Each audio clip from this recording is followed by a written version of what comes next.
Good afternoon, everyone. This is Queenie Clem with Queenie's Book Talk and Reviews, and I am your literary ambassador. And today I have Casey Bell on my channel. Please introduce yourself.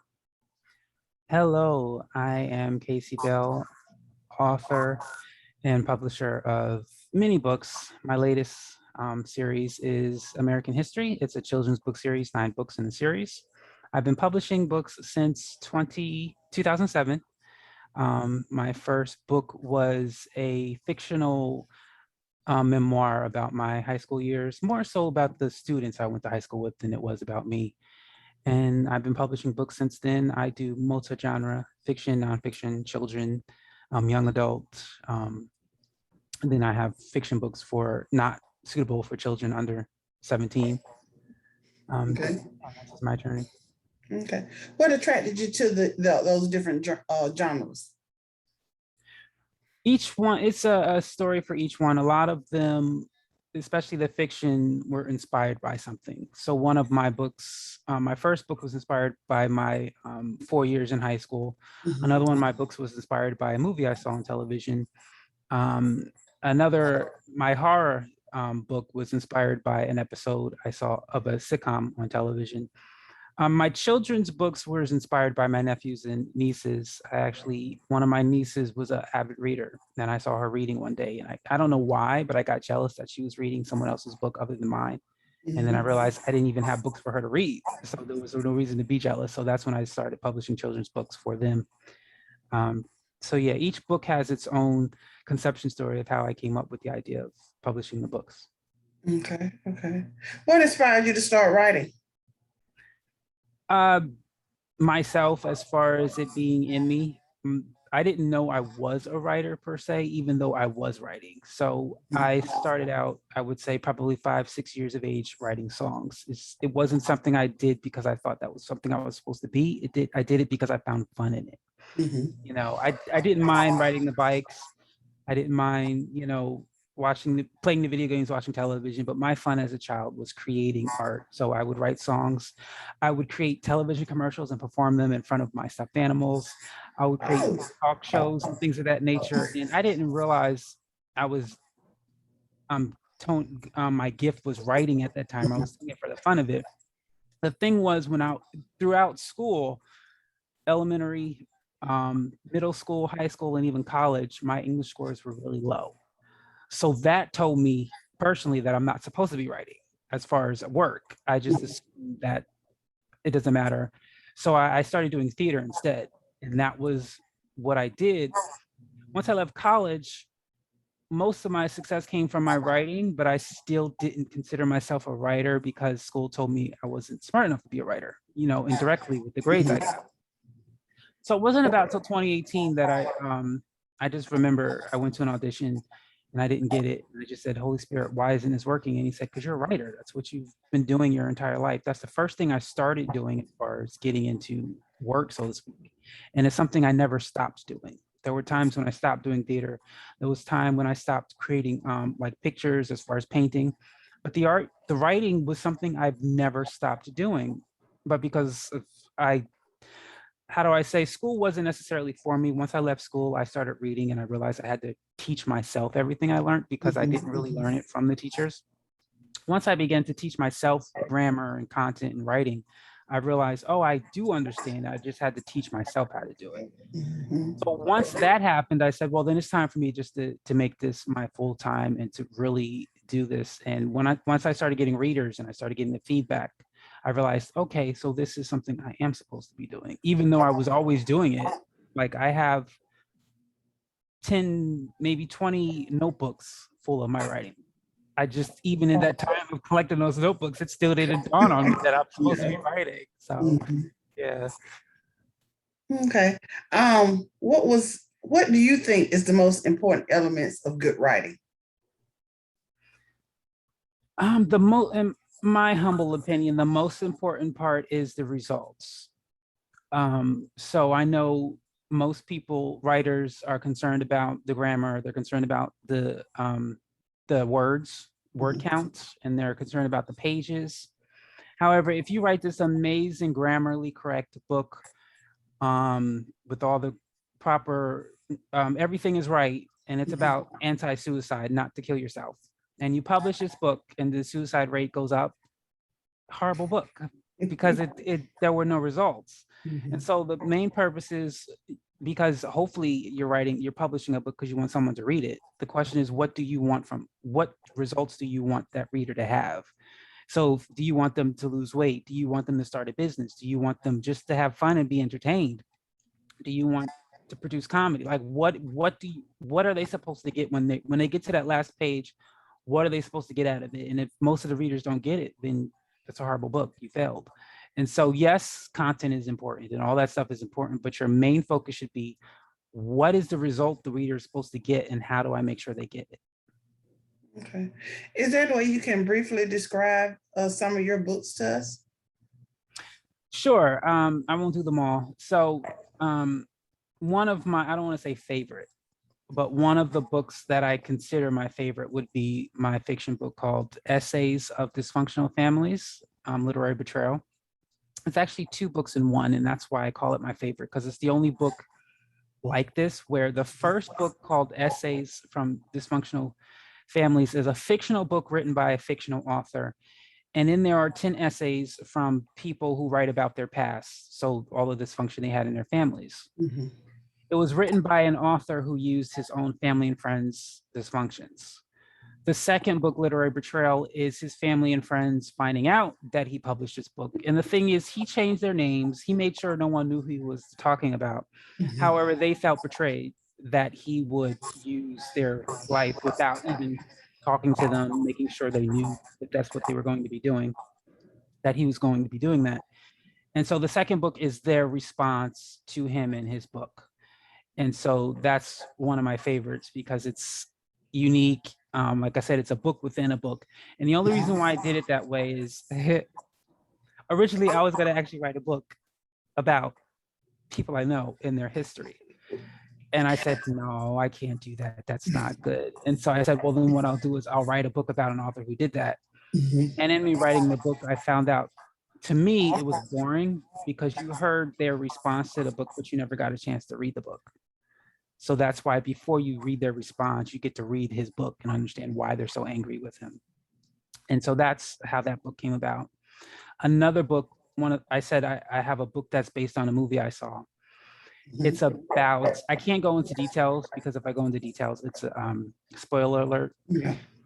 But it is about a boy who becomes adopted, and at first he's shy, he doesn't speak, and throughout the process, finally he opens up to his adopted father, who was actually his caseworker in the foster care system.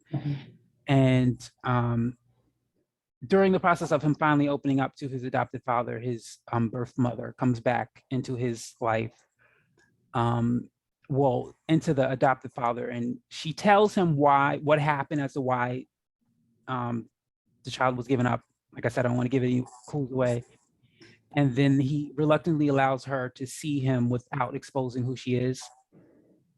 And then later on, we find out some more things, which I can't get into it, but it's a great book of forgiveness because the ending, how do I say this? When I came up with the ending, I loved it. When I finally published it, I hated it. And I know many people are not going to like the ending, but the purpose of the ending was to show that no matter how, and I'm not saying the ending has to be something you have to do. It was just to say that if this woman could forgive this person in the end, that hopefully you can find forgiveness for whatever people did to you.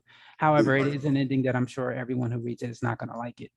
But it was, the purpose of it was to show forgiveness. And so that's what you'll get out of that book.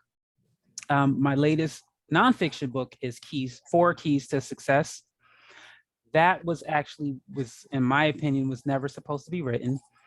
I actually created a seminar behind why there's so much discrimination in the world. And so it was really supposed to be a seminar and my first time doing it was a Sunday morning Sunday class at church. And it basically was me starting out by telling everyone to draw their handprints as they see it. And then once they were done, I said, look at it and do you find anything wrong with your handprints? And of course, everyone says no. Then I said, well, pass that handprint around to your neighbor and see theirs and look at, and is it different from yours? And they say, of course. And I say, well, what's wrong with theirs? That because it's different. Well, there's nothing wrong with it because, you know, fingerprints are supposed to be unique. So that's when I said, that's why there's so much discrimination, because we think we're supposed to be the same. And so the moment you see someone like you who's not doing what you're supposed to be doing, you immediately think there's something wrong with you or them. But if you realize we're all unique like our fingerprints, we're not supposed to be the same, and we're not supposed to be the same color, the same this, the same that, or whatever the case may be. We're only supposed to be as unique as our fingerprints. And when you acknowledge that fact, that there's nothing wrong with people being different and there's nothing wrong with you being different, then you can start being successful, because then you're not doing things because you're following a bandwagon, or you're doing things because someone said this is how you're supposed to do it and you're supposed to do it this way. You can follow your fingerprint as, I mean, if you ever look at the palm of your hand, it looks like you have pathways on there, because that is the pathway you're supposed to be taking to your success, which is why it's not supposed to look like anyone else's. And so I did that session and I thought it went well. And then someone said, you should put that in a book. And I thought, well, you can't really do that because I had this demonstration going and it just worked better with the demonstration than I thought. And I took some time to marinate on it. And then I ended up putting it 4 keys to success. And I go into why your feet prints are unique, and that we even have ear prints that are unique. There's been times where, you know, police or a detective get to a window and they see an ear print on it. They can match up whose it is to know that that was exactly their ear print, because our ear print is as unique as our fingerprints. And so I discuss that, you know, a lot of people say something told me, or my consciousness told me, and some people believe it's the Holy Spirit. That's because the Holy Spirit knows who he's talking to according to your ear print, not according to your skin color, your gender, your name your parents gave you. He knows according to the ear print that he gave you that he's speaking to you. And so that's why there's so much uniqueness in us, even our lips. If you have lipstick on, male or female, and you drink something, police can know you're the one who drank it, because your prints are so unique that no one else's prints are going to match up. And so that's how unique we are. And yet we're trying so hard to be like everyone else instead of being our unique selves. And so it's a book on learning how to be successful and embracing not only your uniqueness, but everyone else's around you. And then again, my last the last one I'll discuss is American History, which is a 9-book children's, as you can see behind me. I started out with the American History book for my nephews and nieces, Americans of African descent. And then I decided to keep going. So there's Asian American, there's Pacific Islanders, there's European, Australian, there's Hispanic, there's North, Central, South American, there's Native Indian, there's, and I believe there's one more. So I made sure no one was left out, no one was excluded, no one was discriminated against. So this way children can have their representation and see, well, if this one did it, so can I. And so my hope is that parents have to understand you should be your children's representation before you have someone outside be your children's representation. Thomas Edison was an inventor, but what most people don't know was his dad was an inventor as well. His dad invented toys and children's games, but nonetheless, he was an inventor of toys and children's games. And so that was Thomas Edison's representation, that he can be an inventor too. So if parents start reading, then that would be a representation for the children to start reading, so that children can find representation in whatever field, whether it's law, whether it's auto mechanic, whatever field they want to be in, they can find that representation in books, because there is representation out there. Everything you see today at some point in time, as far as technology and, you know, chairs and computers, whatever you think, someone had to create it. And so unfortunately, there's not enough time to teach every inventor that existed in school. So if they never get around to the inventors you're looking for, you got to read and find it. And so my hope is that it'll get children to enjoy reading this book series, and to realize that this book series is your appetizer to education, and that your main meal is in the library. I like that. I like that. Okay. How do you develop your plot and characters? It's challenging to answer that, only because each book is different. Usually, for the most part, it's in my head first. It's weird for me to say this, because I ask questions myself, I guess you could say. And I really don't know if it's Holy Spirit speaking to me. I don't know who's talking to me, but I'll ask questions like, okay, why is this person doing? Like, I'll come up with an idea. Why is this person doing this? Because I don't ever want to write a story of, drama just because it's drama. Like, I want to say, what is the psychology behind this person doing this, and why did they do this, and how did they grow up to cause this to happen, and et cetera, et cetera. And so that's how I develop. And usually in my writing, there's some comedy only because I am a natural comedian. So comedy will automatically, my comedy will get into it. But as far as the plots, it's me just asking questions: why, who, where did this come from, why are they angry, and this and that.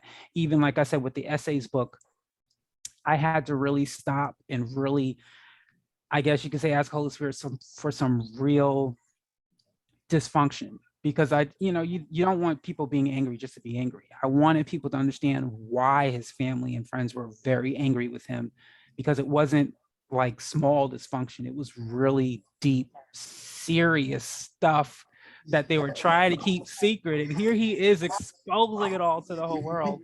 And so I had to really dig deep into like really hard dysfunction. And I don't know if I should say this, but some of it was based on stuff I've heard, people give their stuff out. So I don't say which ones though, but some of them were stories I heard and it made me go, oh my gosh, and so I put it in the book because my main thing was the reason though, going back to essays, the other reason why I wrote that book was hopefully to get people to stop holding secrets, because it really doesn't help anyone, and it doesn't help you. I personally believe mental disease is caused by secrets and holding it in and keeping it to yourselves. And so my main purpose really for that was to make it as dirty and nasty as it was, so people wouldn't feel so bad about their own. And so, yeah, so developing is just asking myself questions and making sure that it makes sense and making sure that it's believable, even though some of it may not be completely believable enough that people receive it. Okay. What is your writing process like? It starts out in my head. And in all honesty, procrastination is what keeps it in my head. When I get to the point where I get frustrated, I finally sit down. Generally, by the time I sit down and write it, it's already been written in my head, so there's not much I have to do. However, in writing it, details will come about. I'll sort it out. Every now and again, I'll do like a write out, like characters' names, because that's one of the things that do stop me is if I'm writing a story and then I have to stop and go, what's this person's name? And only for me is because I don't want people to think I'm talking about them. I do my best to find names of people I don't know, or I'll look up foreign names because I know I don't really know that many people with foreign names. So I'll do my best to make it seem like I'm not talking about anyone in general.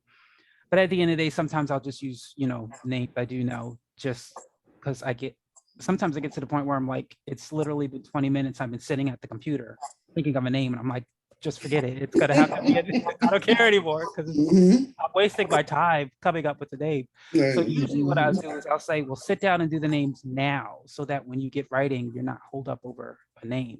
Sometimes I'll do names and then I'll make sure if the book is somewhat confusing, I'll write down relationship. This is this person's mom. This is this person's their friend from this. So I know what I'm talking about. And then I'll just write it out.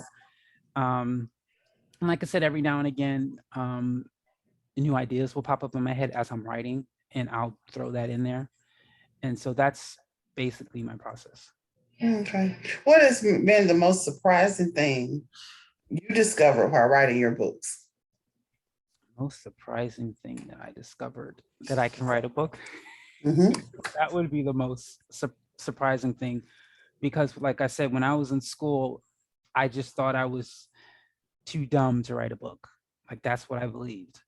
So the fact that I'm actually writing books and publishing them is shocking to me, because I didn't think that was a possibility in any way, shape, or form. One of the things I'll always remember was by the time I was in 8th grade, I found theater and I decided that's what I'm going to do. And I remember I was in English class, my friend was behind me. And at this point, I'm thinking, we're getting back our test, and I thought for sure I got an A plus. I was like, I know I passed it. I did everything the teacher told me to do.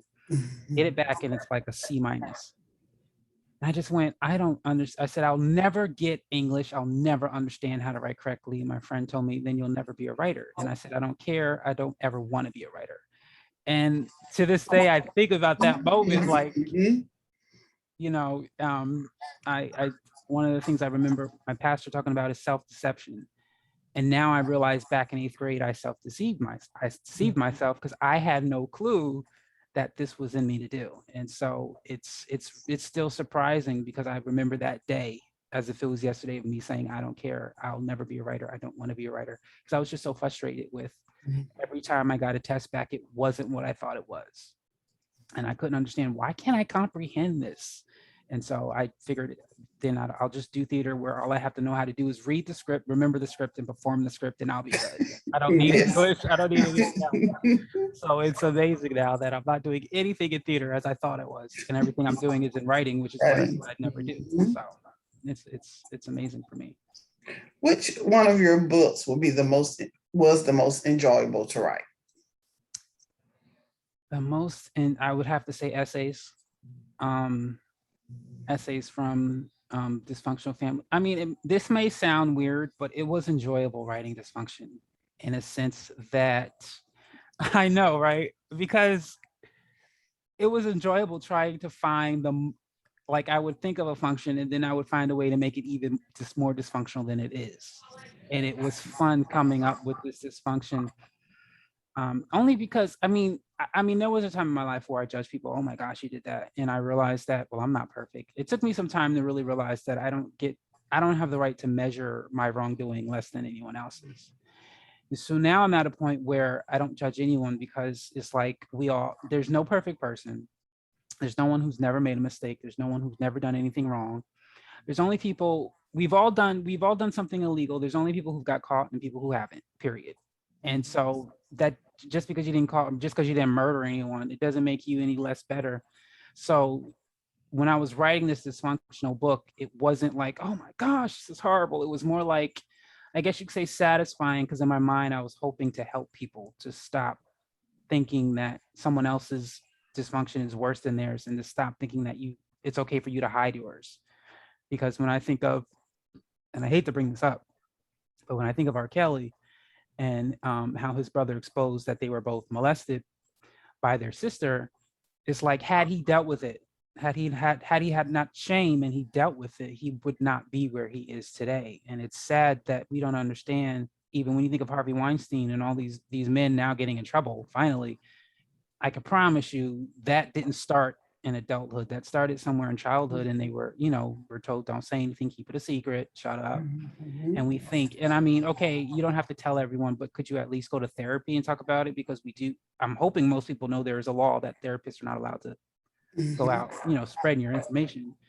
And so my real hope for this book is that people read it and really seek help before it's too late, and to realize that it's the dysfunction is not okay, but it is okay to have dysfunction, and it's okay to talk about it and deal with it so that it doesn't continue. Because when you don't deal with it, it continues from generation to generation to generation, and it doesn't end because everyone wants to keep it a secret. And so I would probably say that was the most enjoyable one to write. Well, my next question is, what do you want readers to take away from your books? The first thing is that reading is fun. I went to school and I thought reading was boring because everything they forced us to read, I didn't enjoy it. So I just made the assumption all books are it's not fun. When I started reading for myself, the first things I really started reading on myself was nonfiction self-help books, because when I started publishing books, I realized I needed to know I didn't know the difference between publicity, advertising, and marketing in the beginning. Like, they were three words that sounded the same to me. And so I said, well, let me get some books. And so when I started reading things I actually wanted to read because I wanted knowledge, I realized it's not boring. And then thankfully I found a book club, and I didn't get the choice of books to read. They just give you the books. However, I found out that there were Agatha Christie books. She's mystery. I enjoy her book so much. And that's when I really opened up my eyes that reading truly is fun. You just have to find the the books that you find enjoyable to read. And so my hope is that when people read my books, that they realize that reading truly is fun, and that now that you're out of school, you don't have to, discriminate, because we know the school system, even in summer reading, they'll tell you what books you're not allowed to read. And it's like, but if you want me to read during the summer, why are you telling me which books I shouldn't be reading? Reading. If Mhm. if it exercises my reading skills, just as long as it's not, adult books or anything, inappropriate, it shouldn't be a problem. And so hopefully that's my main hope, is that people walk away realizing reading is fun, and that, like I said, they don't stop with my books, they keep going. For your children's books, what was the process of picking the cover? The cover, that was not actually the original cover. Um, if if I'm not mistaken, I did some research on Amazon to look at other American history children's books, and I remember seeing one where they had some of the people that they were featuring on the cover, and that's how I came up with the idea. And then I decided I'm going to keep it the same across the board, because to me it looked better than the original cover that I had, and so that's how I came up with that. Okay, so what are you currently working on right now? The latest book I'm currently working on right now is nothing. I'm actually working on my plays at the moment. I've been I've been writing plays in the process of writing books. It's just challenging to do both at the same time and to work on both at the same time. And so now I am focusing on my plays. I just came up with an amazing new idea that I'm working on, and I'm working on that hopefully in 2022, the summer of 2022, to be producing some new theater. Only because there were, if you don't know if you're not in the theater world, like if you just hear about Broadway, but if you're not someone in the theater world, you don't really know the politics and the, how do I say, there's a lot of bad in theater. And it's not bad because it has to be that way. It's bad because the people who have the power to remove it won't. So by the time Broadway said we're just going to go back to normal, my thought was, but normal wasn't good, and you know that. Like you knew that. And they didn't. And when they, after George Floyd died and all that stuff, they were talking about the things they were going to do, they were going to change. But once they decided, now they say you have to be vaccinated to see a show. No one's went back and said, well, what about all the stuff you said you were going to change? Did you change it? And it's like we're just going to go back to normal. And it's like, but that's you. No. And so I decided I don't want to be that arrogant to know I need to change, and I won't. And if you see the world around us, change needs to happen. So I said, well, I need a different idea, a different way to do theater, so that I'm not that arrogant to say I'm just going to go back to the way, because I was in the process of trying to go back to a theater and trying to produce in a theater. And I said, well, maybe this is the universe's way of telling me to do something differently than what's already been done.